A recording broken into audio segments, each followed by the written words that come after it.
खासदारांचा पगार वाढवण्याचा निर्णय केंद्र सरकारनं घेतलेला आहे। ही पगारवाढ 1 एप्रिल 2023 पासून पूर्वलक्षी प्रभावाने लागू होणार आहे।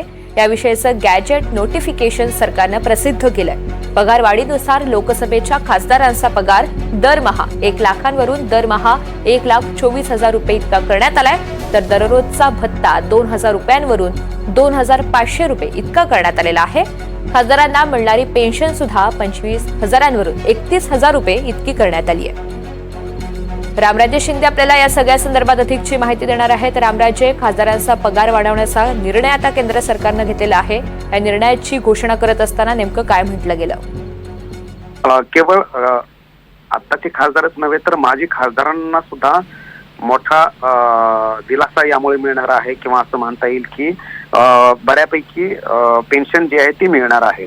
खरं तर 2018 वेळेसच हे ठरलं गेलं होतं की दर 5 वर्षांनंतर याचं पुनरावलोकन व्हावं आणि एक प्रकारे रिव्हॅल्युएशन व्हावं की खरंच खासदारांना पगार किती वाढवणं गरजेचं आहे, आणि त्यानुसारच हे पगार वाढ जे आहेत ते ठरलेले आहेत असं आपल्याला म्हणता येईल।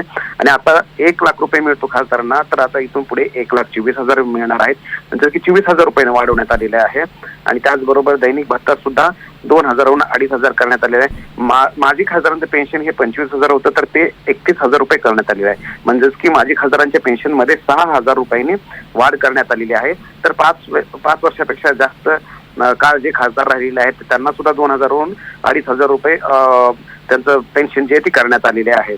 आणि हे सर्व जे आता लागू केलेले नोटिफिकेशन काढलेले आहेत ते 1 एप्रिल 2023 पासून हे लागू होणार आहेत। आणि त्यामुळे हा महत्वाचा निर्णय जो आहे तो घेण्यात आलेला आहे। महागाई निर्देशांक जो आहे त्या निर्देशकांच्या आधारित हा निर्णय घेण्यात आल्याची आपल्याला माहिती मिळालेली आहे। त्यामुळे एक साधारणतः पगार 24,000 जे आहेत ते वाढवण्यात आलेले आहेत खासदारांचे। निश्चित, धन्यवाद सविस्तर माहितीसाठी।